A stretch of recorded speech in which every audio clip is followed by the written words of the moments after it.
and good day. My name is Jürgen Steinmetz from eTurboNews, and this is a breaking news update.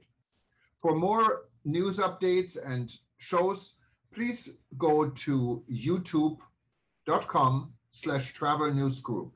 youtube.com/travel news group. Here's our update. Hyatt, Marriott, IHG, Hilton, Radisson, Wyndham from Russia with love.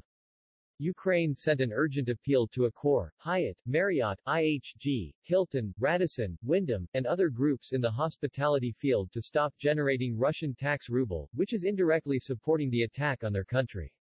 Unfortunately, this appeal has not been responded to or acted on.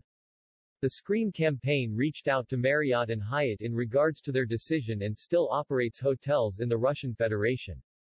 Blair Haas from a New York-based Zeno Group, a PR agency hired by Hyatt to respond to the Scream request, forwarded a recently published press statement as a response.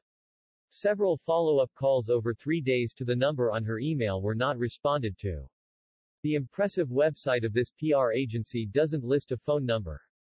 A typical communication agency unable to communicate.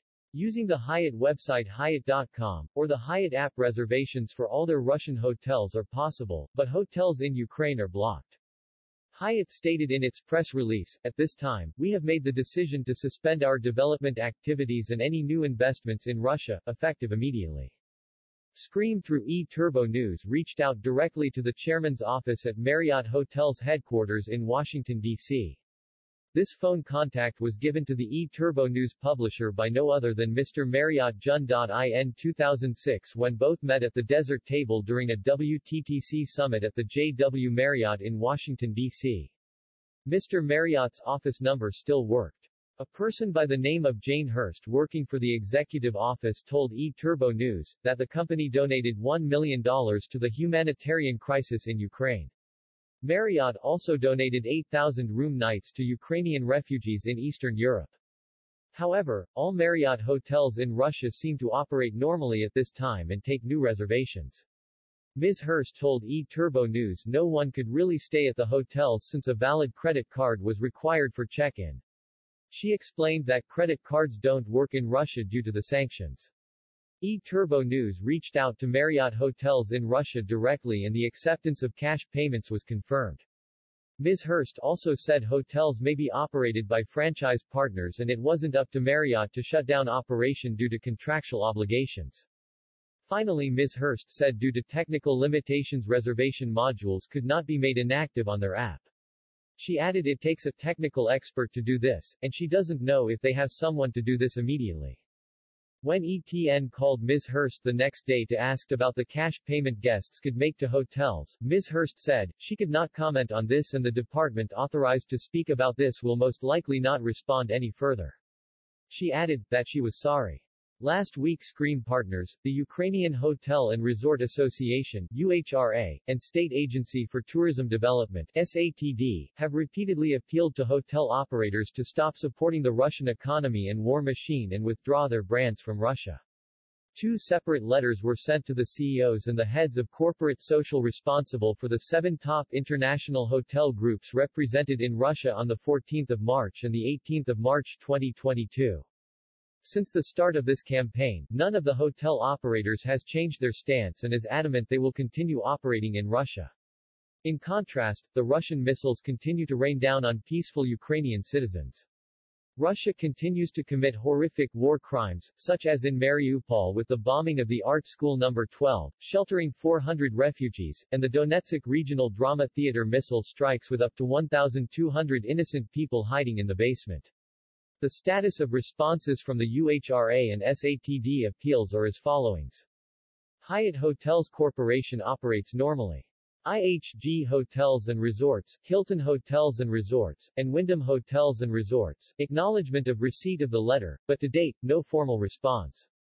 Marriott International, an email from Marriott Bonvoy Customer Care repeating the exact corporate words published in their statement on Ukraine. The Radisson Hotel Group, a direct email from the President and CEO Federico J. González, acknowledging the point of view of UHRA and SATD, but merely stating that they would continue to monitor and evaluate. After 3 weeks have elapsed, IHG is the only hotel group of the 7 still not yet to have published any statement on Ukraine to their media center. A direct and detailed letter from Chairman and CEO Bastian Bazin, stating that UHRA and SATD have our full commitment, however stopping short of halting business in Russia, only to the extent of acting in accordance with the sanctions adopted by the EU, UK, and US governments. The UHRA and SATD do not feel that following a policy of being merely reactive to sanctions imposed on them by governments is enough, given the horrors committed by Russian war criminals on our soil. For a long time, the hotel industry has claimed to be an industry of people and communities, to hold the highest universal values of integrity and respect. They claim to enshrine them in their CSR, corporate social responsibility, charters. Yet today, when the worst atrocities in Europe since the genocides of WW2 are being committed, this mask has slipped, exposed in their inertia and inaction, that for the global hotel operators shareholder value surpasses human morals and dead Ukrainian citizens. Our total views and facts are outlined in the letters to the hotel operators. The main extracts of these letters are posted below. Letter 2, the 18th of March 2022, support for sanctions against Russian invasion, international hotel operators. These hotel operators do not seem to have understood that if we sign a peace treaty, and for God's sake, I hope we can do it quickly, it will not be a shake of the hands, and let's carry on where we left off. Ukraine would not sign a peace treaty because Putin would otherwise win. It is evident now to everyone that Putin cannot win this war. They would sign the agreement because until we have won, Putin will indiscriminately kill our women and children and will bomb each and every home, hotel, hospital, school, church, and historic Ukrainian landmark. Ukraine would sign a peace treaty for world humanity because Putin openly threatens to start a nuclear war.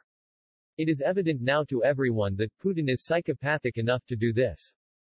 If the hotel operators believe with good fortune this will be over in 4 or 5 weeks, months, they need to understand that the consequence of a peace treaty is very different from the capitulation of the Nazi armies and Hitler's suicide in the Berlin bunker.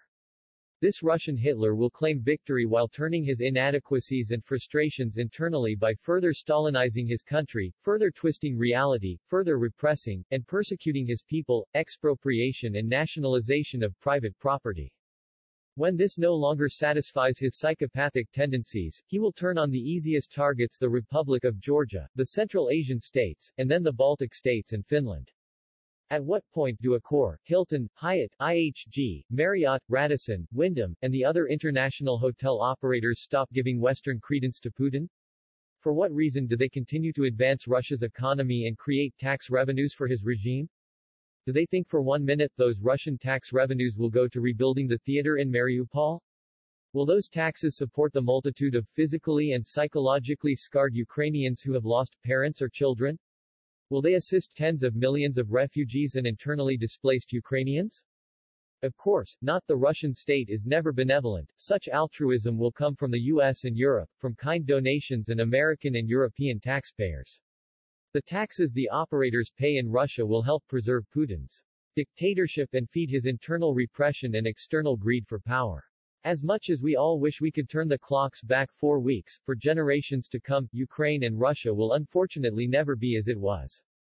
Doing business in Russia, under Putin's regime at least, cannot be compatible with doing business in Ukraine or Europe.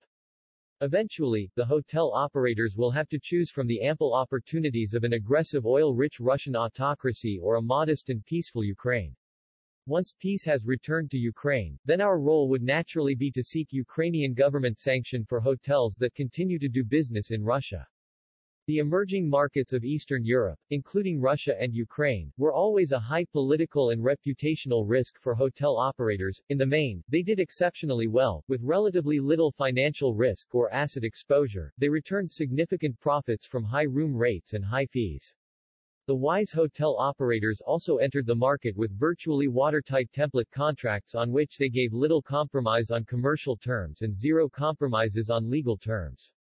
When they have claimed for 30 years to be able to deliver high-level management, we are astonished to hear that some hotel operators suddenly only have arm's-length franchise license agreements over which they have little or no control and therefore cannot leave Russia.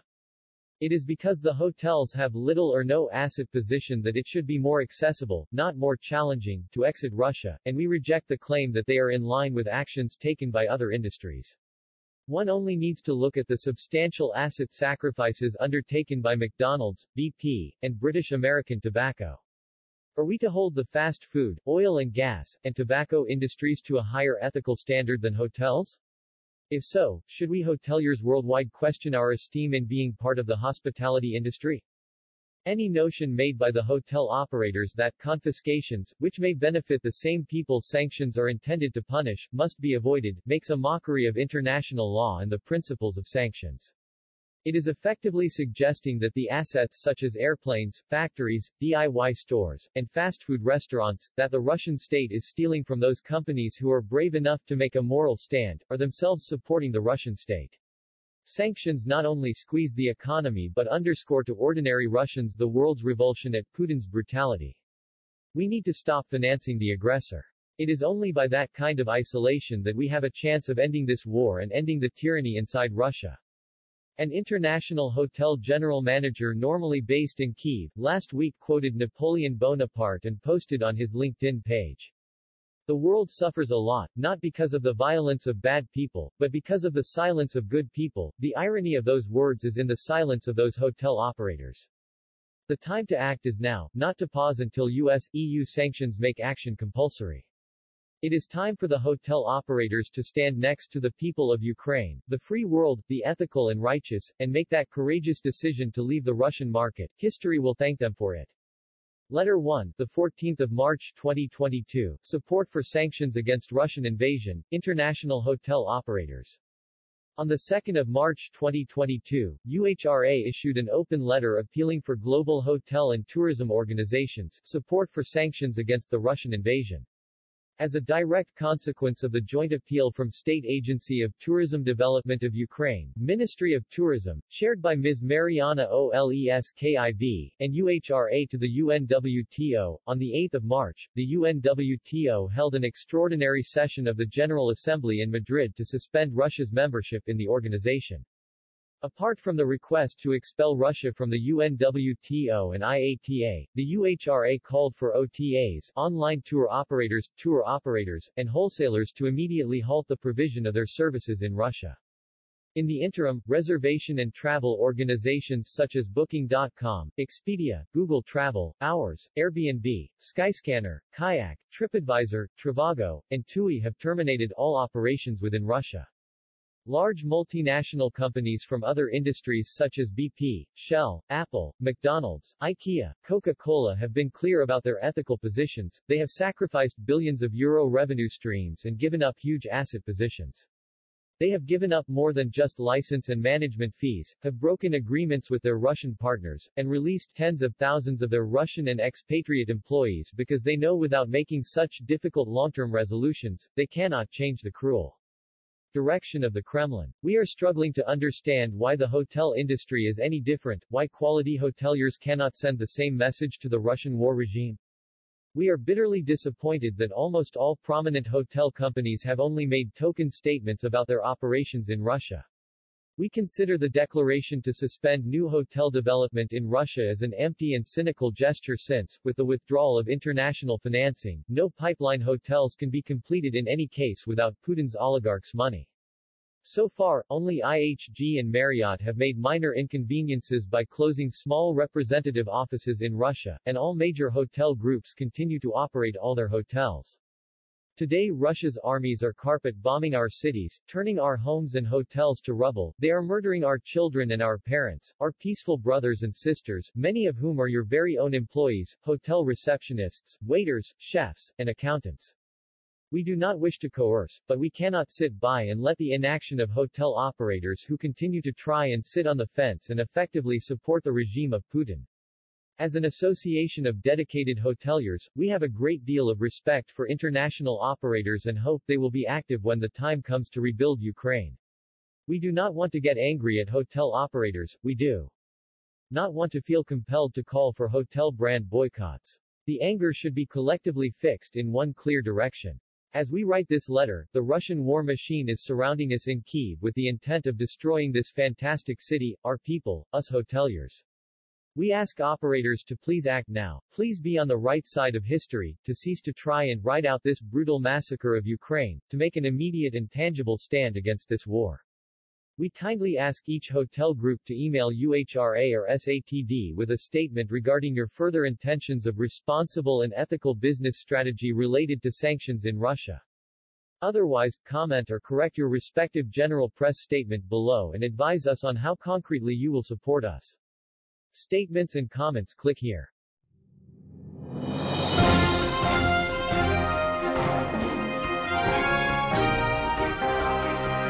Thank you for listening to our news update. There's more on youtube.com/travel news group, or you can read us, of course, in going to our news portal at eTurboNews.com or travelnews.online.